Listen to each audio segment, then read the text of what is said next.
We're told reading is fundamental. So, what happens to the millions of children struggling with words?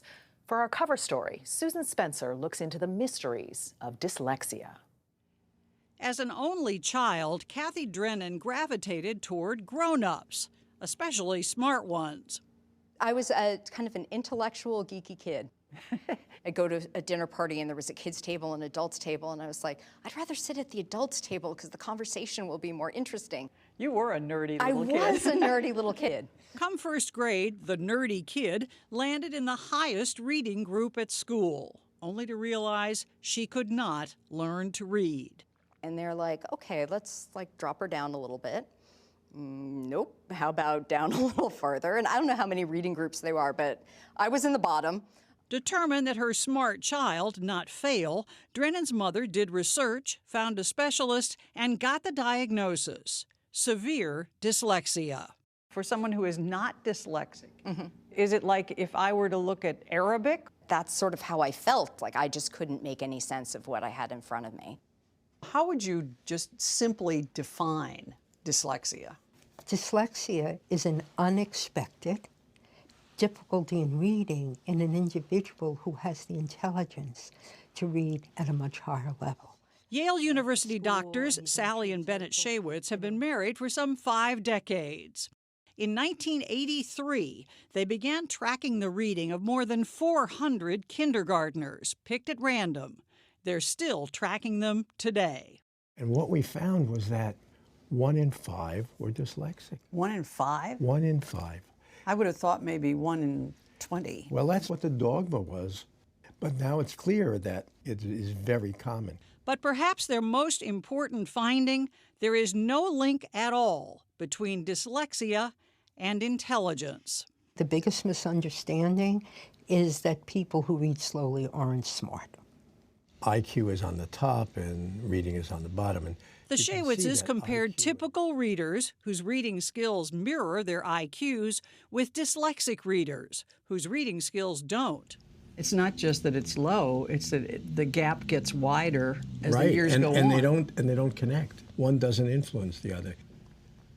In the 19th century, doctors blamed bad eyesight, calling dyslexia word blindness.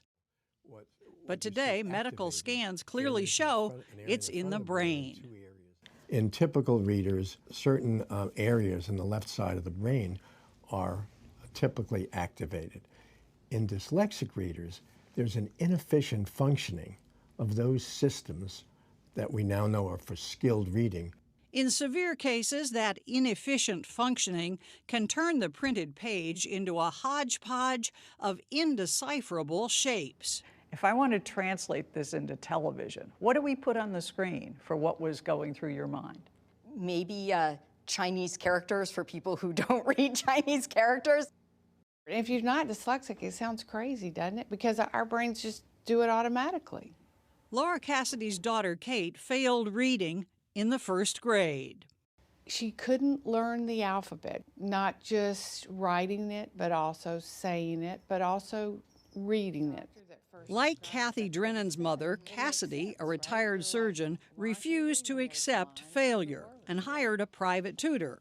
Today, at 17, Kate is doing better, though still coping with dyslexia. Instead of just moving on after your daughter was situated, you went a different way. You saw a larger cause, and I'm just wondering why you did that. Well, across the United States, there's a huge group of children that do not learn to read. Modern, that's a good word. So in 2013, Dr. Cassidy opened the Louisiana Key Academy. Oh, good job. 2. A public charter school in Baton Rouge just for dyslexic students. My goal is to read. If you're dyslexic and your family doesn't have money, it doesn't mean that you shouldn't get what you need. If I were to walk into a classroom here, what, if anything, would be different? We start in the early years with teaching them how to pull the words apart, the decoding part. Did anybody like reading before they came here? No. That was my worst nightmare. Your worst nightmare was reading? Today, 5th grader Emmy Youngs and these fellow students are excelling. Before coming to the academy, they struggle to make it to the 3rd grade. In your other school, before you came here, when you were trying to read and you said you struggled with it, how did that make you feel? It made me feel like a little bit dumb and stupid that I couldn't do much things as all the other kids. 5th grader Mackenzie Jupiter. But you knew you weren't dumb and stupid, right? Maybe. So absent a school like this, what happens to these kids? There's diminished high school graduation, diminished entry into college and college graduation, and we know that there's a number of people with dyslexia that are incarcerated. A fact that led Dr. Cassidy to this Louisiana maximum security prison. And that led, just recently, to an astonishing finding. Of the prisoners that we screened and tested, we found that over 50% had dyslexia. Over 50%. Over 50%. So more than half. More than half.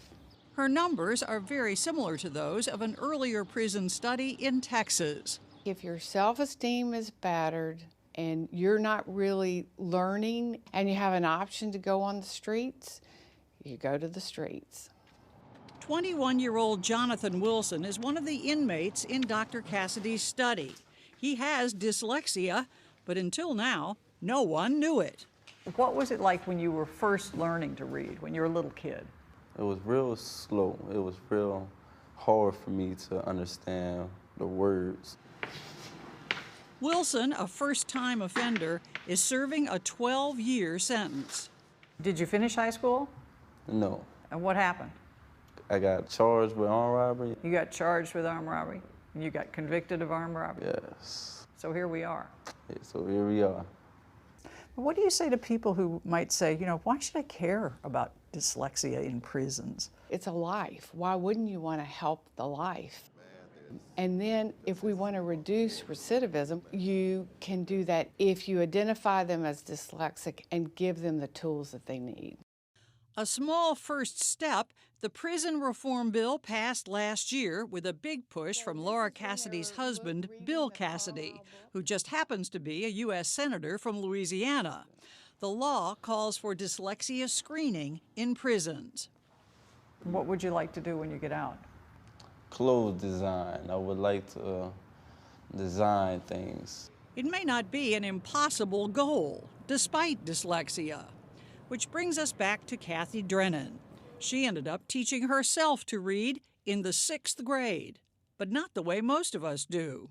I recognize the shape of words, and I see the shape, and I say, oh, that's that word, and then I memorize what that word sounds like. So where did this equation come from? She seems to have gotten good at it. Drennen is now a tenured professor of chemistry and biology at MIT in Cambridge, Massachusetts. The way that I learned to view the world from learning to read, memorizing these shapes and looking at shapes and thinking of what is that shape, what is this language, what is this code, definitely makes me a better scientist. And I would come along and look at this and go, I recognize that shape. Though encouraging, isolated success stories like Drennen's also remind Dr. Cassidy of the challenges ahead. How are we as society doing in terms of dealing with this problem? Terrible. We should be screening for dyslexia at the end of kindergarten. Perhaps because you were with someone. I mean, at this point in time, reading and writing are still necessary prerequisites to success in life. Right, good. The teachers here help you decode words. And you're better able to crack the code than you were before? Ma'am.